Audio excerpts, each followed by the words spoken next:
This video explains the role France played in the 1994 massacre of 800,000 Tutsis in Rwanda and an appeal to Rwandan President Paul Kagame to normalize relations with France based on the information provided in this video.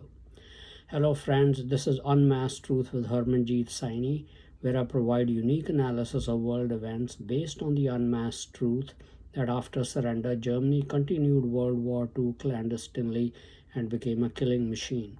I also provide true news that you will find nowhere else.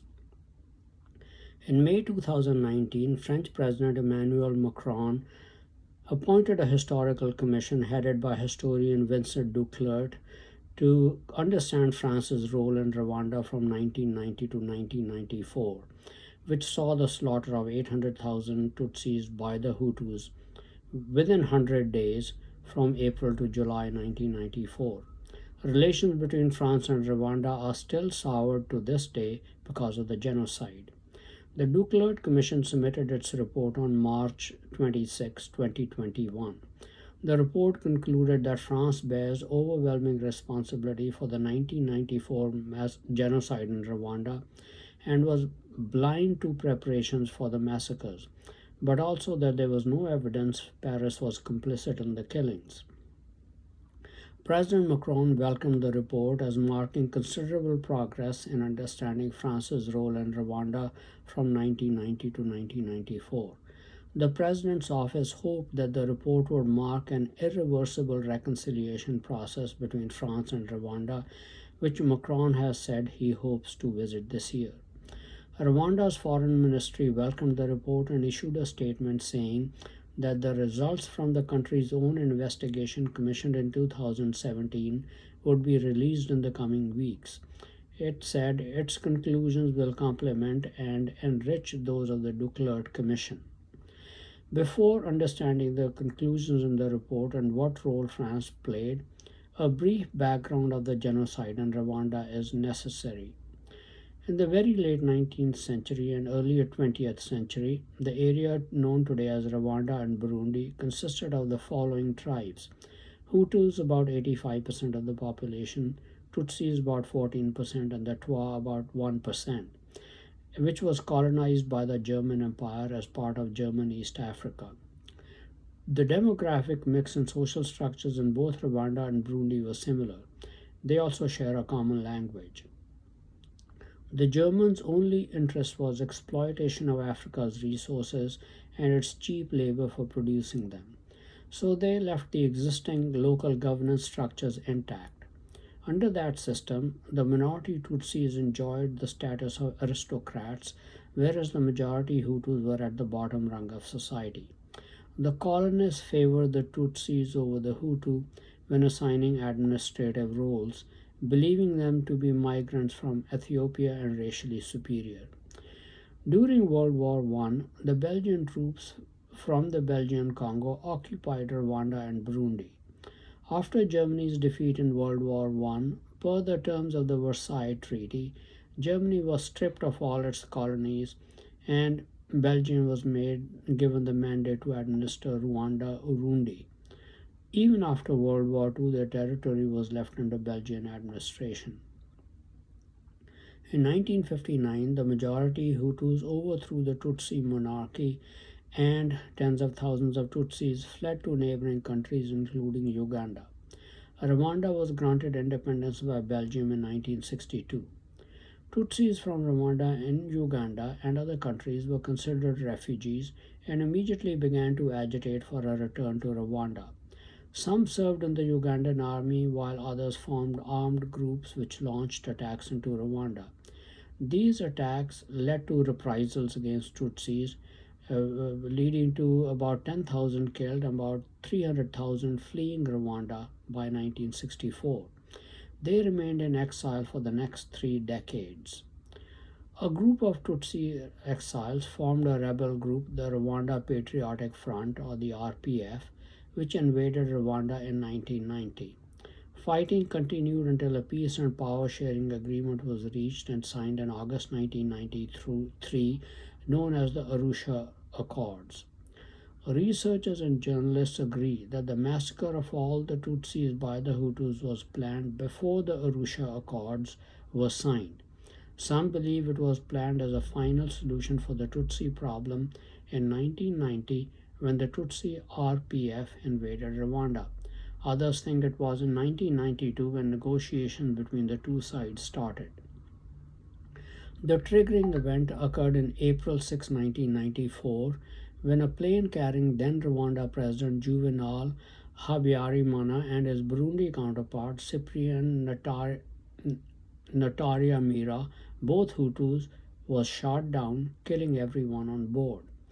Hutu extremists blamed the RPF and immediately started a well organized campaign of slaughter against the Tutsis and moderate Hutus. The RPF claimed that the plane had been shot down by Hutus to provide an excuse for the genocide. Within 100 days, 800,000 people had been slaughtered. The slaughter was carried out by Enter Amwe, the youth wing of the governing party, the MRND, or the National Republican Movement of Democracy and Development, and by Impuzamu Gambi, the youth wing of MRND's hardline group, the CDR, or Coalition for the Defense of the Republic. The youth wings had been armed with machetes and similar weapons in 1990 and provided combat training by the army for the purpose of civil defense against the threat posed by the RPF. These weapons were used to carry out the massacre. The government provided lists of its opponents to the youth militia, who slaughtered the people on the list along with their families. The task was further made easier because the ID cards carried by Rwandans listed their ethnic group. Neighbors slaughtered neighbors. Even some Hutu husbands killed their Tutsi wives for fear they would be killed if they did not do so. Even priests and nuns killed Tutsis who had sought shelter in their churches. When the massacre started in April 1994, the RPF started its march into Rwanda with the backing of the Ugandan army. By July 4, it reached the capital Kigali, which ended the massacres. The important question is why the international community failed to intervene to stop the genocide. The United Nations Assistance Mission for Rwanda, or UNAMIR, headed by the Canadian Romeo Dallaire, had been in Rwanda since October 1993 for the purpose of overseeing the implementation of the Arusha Accords. Dallaire knew something was amiss when he learned that on January 22, 1994, a French DC-8 plane landed in Rwanda's capital, Kigali, loaded with weapons and ammunition for the Rwandan Armed Forces, or FAR. He also learned of other caches of weapons through an informant, and that the army was checking IDs which would enable it to identify Tutsis. Dallaire then learned of the Hutu plans to exterminate the Tutsis and informed his superior at the UN via fax, suggesting that he seize these weapons to prevent violence. His suggestion was rejected as his UN mission did not have a mandate to do that. Effectiveness of UNAMIR's peacekeeping was also hampered by President Habyarimana and Hutu hardliners. After Habyarimana's death and the start of the genocide, Dallaire was in constant communication with both the Hutu government's crisis committee and the RPF in an attempt to stop the genocide and re-establish peace. Both sides rejected the call for a ceasefire. Most of UNAMIR's Rwandan staff were killed in the early days of the genocide, thus making the UN ineffective in stopping the killings. It could only provide refuge to thousands of Tutsis and moderate Hutus in its headquarters and other compounds and help evacuate foreign nationals. Belgium had been one of the largest contributors to UNAMIR, but when 10 of its soldiers were killed while protecting Prime Minister Yui Linglimana, it pulled out its forces, thus further hampering UN efforts. A few months earlier, in October 1993, the US had suffered 19 servicemen killed and 73 wounded in Somalia and had no stomach for getting involved in another African conflict. So the USA did not intervene in Rwanda during the genocide. The French under Francois Mitterrand had been closely allied with the Hutu government of President Habyarimana as part of its Africa policy, which was to increase French influence in Africa by containing British influence. Because Uganda was a former British colony from where the RPF operated, support for the RPF would have meant increasing British influence. Hence, France supported the Hutu government and vigorously opposed the RPF as it considered the RPF as a plot to increase British influence. France had assisted the Hutu government against the RPF during the civil war in Rwanda. During the early days of the genocide, the French, with the assistance of the Belgians and UNAMIR, launched Operation Amaryllis to evacuate expatriates from Rwanda, but they disallowed any Tutsi to accompany them, even forcibly separating Tutsi spouses from the children at government checkpoints to most likely be slaughtered. The French also rescued highly placed Hutus in the government. When the RPF was making great progress capturing Rwandan territory, in late June 1994, France launched the UN mandated mission Operation Turquoise to create safe areas for displaced persons, refugees, and civilians in danger in about one-fifth of the land area in southwestern Rwanda and claimed to have saved approximately 15,000 lives. Since France remained hostile to the RPF, Rwandans have interpreted Operation Turquoise as a mission to protect Hutus from the RPF, some of whom had participated in the genocide. The 1998 French Parliamentary Commission on Rwanda, after its inquiry, concluded that the French government made errors of judgment, including military cooperation against a background of ethnic tensions, massacres, and violence, but did not consider France to be directly responsible for the genocide. In 2008, the Rwanda government sponsored Museo Commission, chaired by Jean de Dieu Nusio, former Attorney General of Rwanda, which claimed that France was complicit in the genocide because it supplied weapons to the Hutu government army, trained the youth militia Interamwe, and provided protection to the worst of those involved in the genocide. The report has, however, been criticized for selective and implausible data. Now, the Duclerc Commission, appointed by President Macron in 2019, has submitted its report and has reached a similar conclusion as the 1998 French Parliamentary Commission on Rwanda.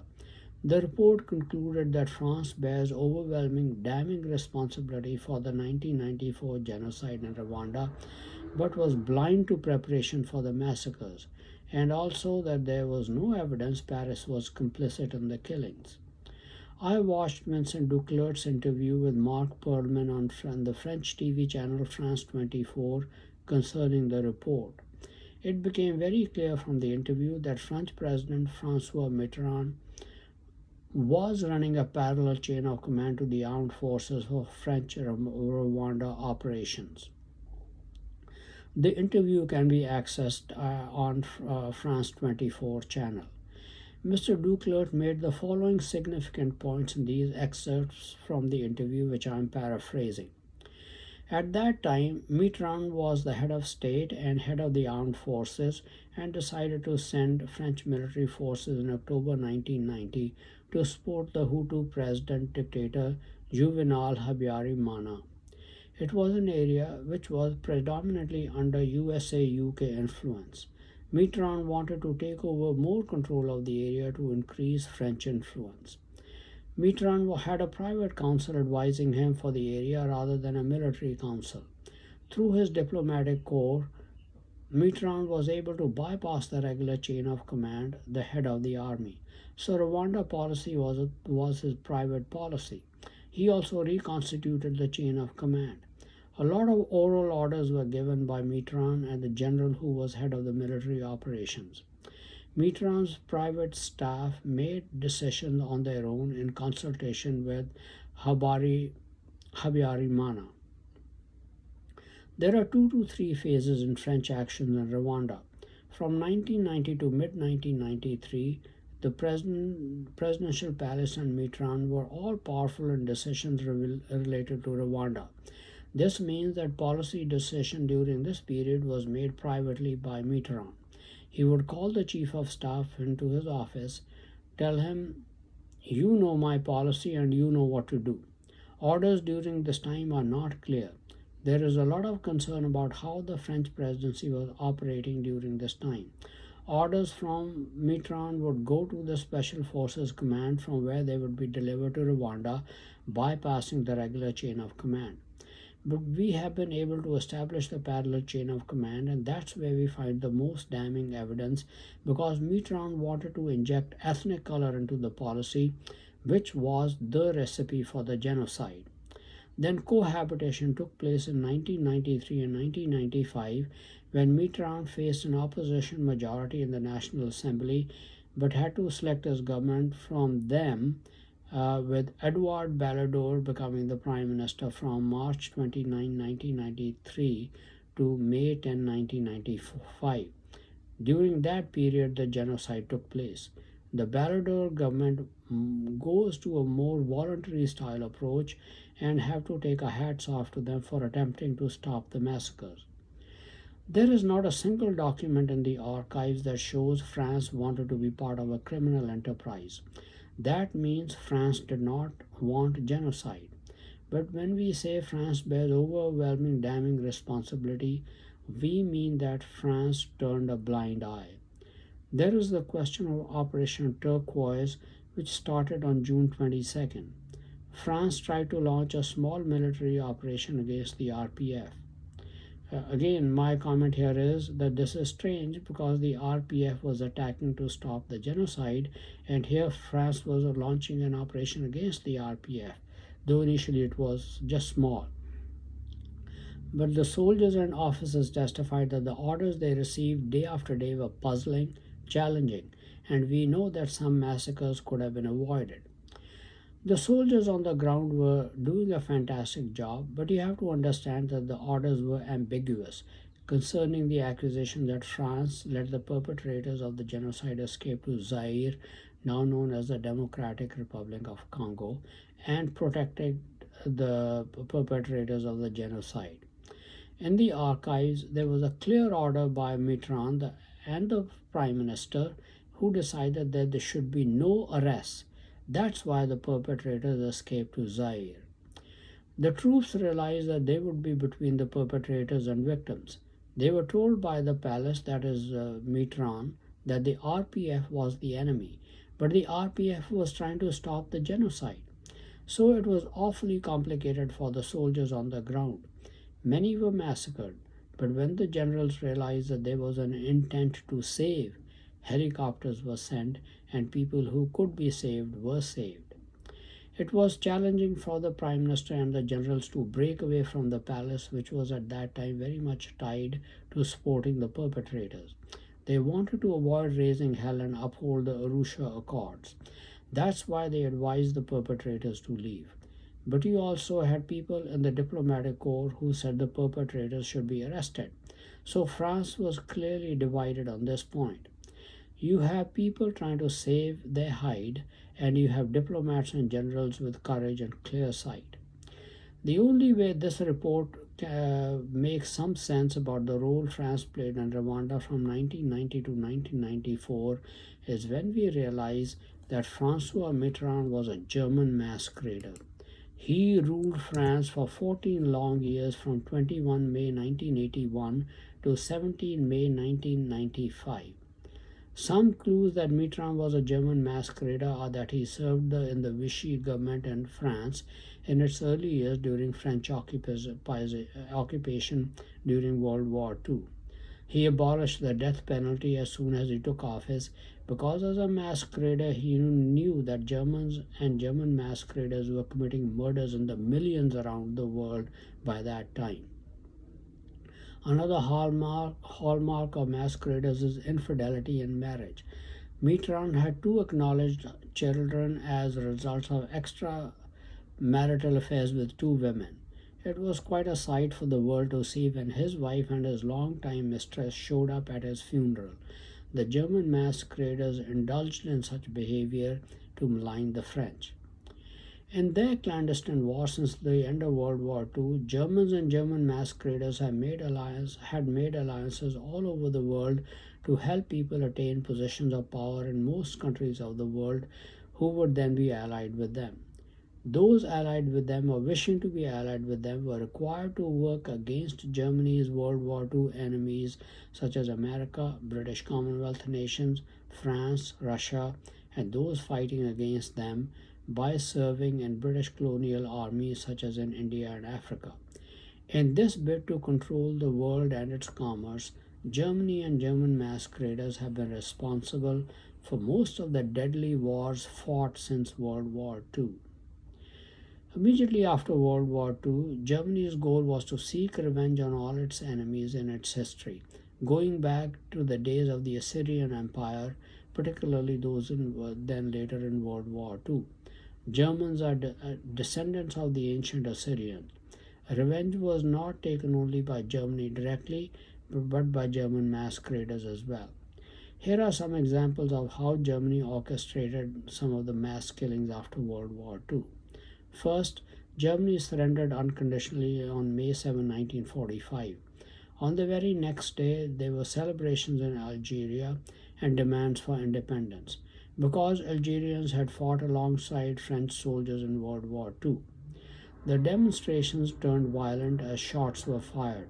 Some 102 French colonists were killed, leading to reprisals that ultimately killed 6,000 to 30,000 Algerians.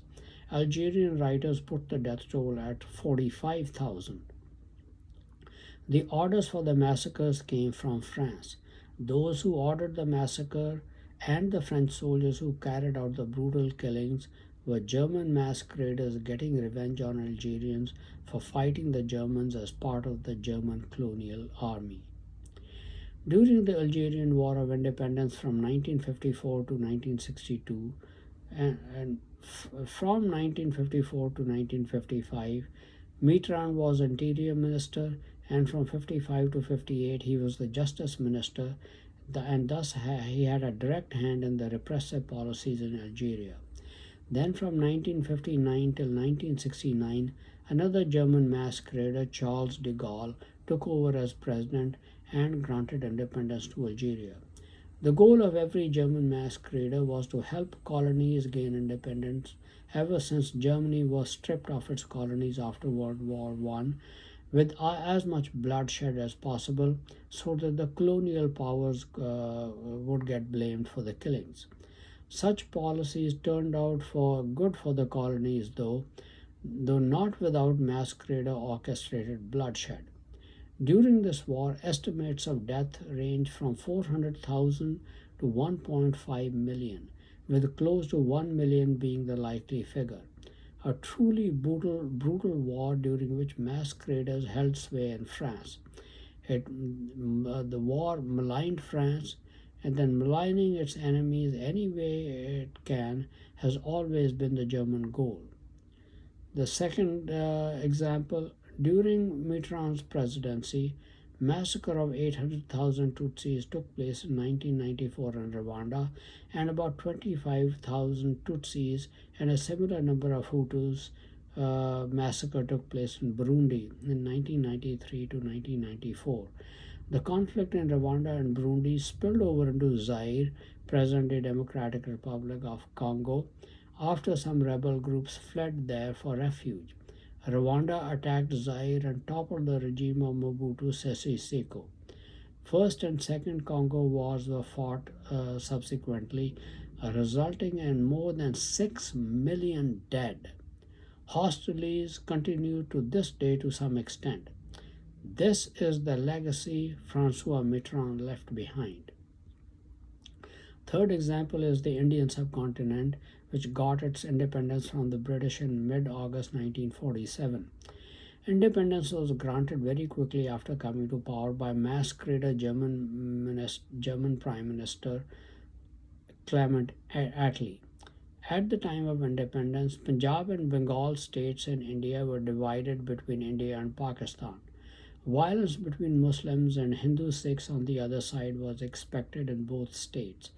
But the German masquerader viceroy, Lord Mountbatten, sent troops to keep the violence in check in Bengal because Bengalis had helped Hitler's cause by forming an army to fight the British for India's independence, but sent no troops to Punjab and allowed Muslims and Hindu Sikhs on the other side to massacre around 1 million people of each other's population.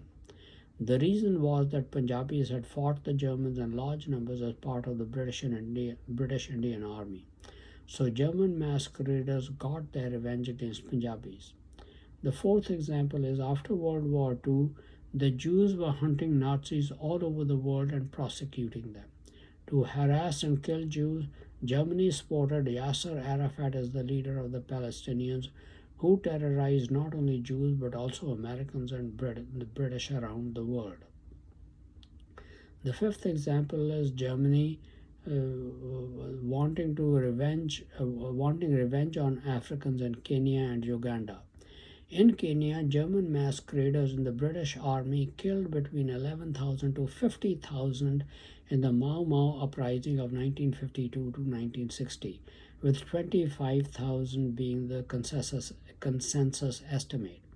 In Uganda, the German strategy was to help a person from a minority tribe, Idi Amin, become the dictator. He would have to brutally murder hundreds of thousands from the majority tribe to remain in power. From his years as president of Uganda from 1971 to 1979, he murdered an estimated 300,000 Ugandans to remain in power. And the sixth example is that Germans also had a grudge against Iraqis because they occupied the ancient Assyrian lands from which the Assyrians were driven out. To get revenge on the Iraqis, the Germans helped Saddam Hussein, a man from a minority tribe, to rise to power. They then inveigled him to attack Iran, resulting in more than 600,000 dead on both sides. Then they goaded Saddam Hussein to annex Kuwait, which led to the Gulf War with about 25,000 to 40,000 Iraqis dead. The Gulf War was immediately followed by a civil war in Iraq, in which 85,000 to 230,000 Iraqis perished. Finally, the Iraqi war, launched in 2003, deposed and captured Saddam Hussein, but the killings in the aftermath of that war continue to this day. Hundreds of thousands of Iraqis have perished in the war since 2003.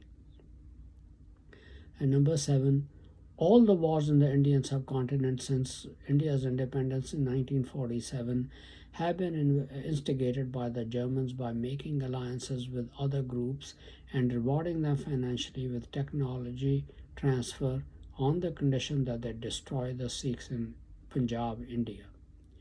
It is not an exaggeration to say that Germans and German masqueraders have either had a direct or an indirect hand in most conflicts in the world since World War II.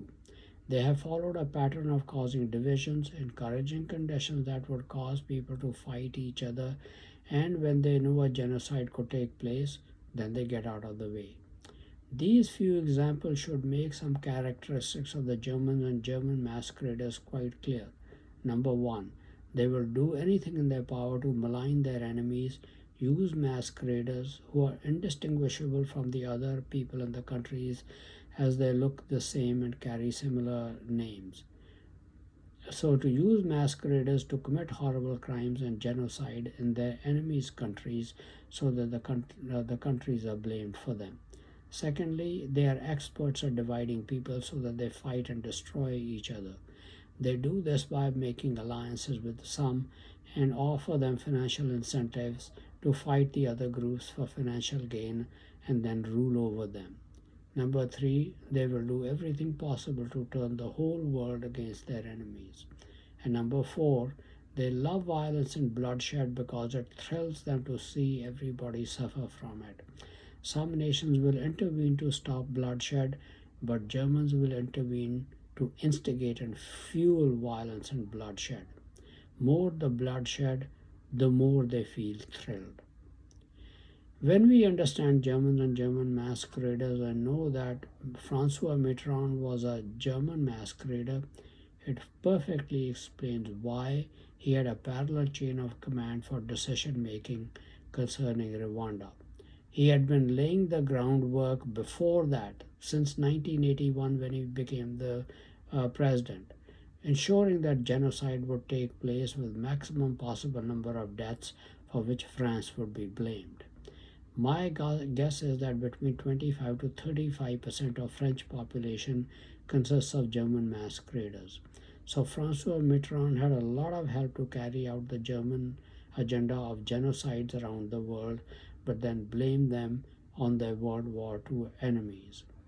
Now that the truth about the Tutsi genocide in Rwanda is known, that Frenchmen were not responsible for it, but it was the handiwork of German masqueraders, I appeal to President Paul Kagame of Rwanda to make amends with France, strengthen friendly relations between your countries, and get French help in economic development for your country. It would be good for both your countries and the world, and never forget the true source of all this evil, which is the German masqueraders. Thank you very much for watching this video. Please continue to watch my videos and read my articles on important world events, World War III watch, politics, international business, advice on health and medical problems, and much more for in-depth and insightful analysis.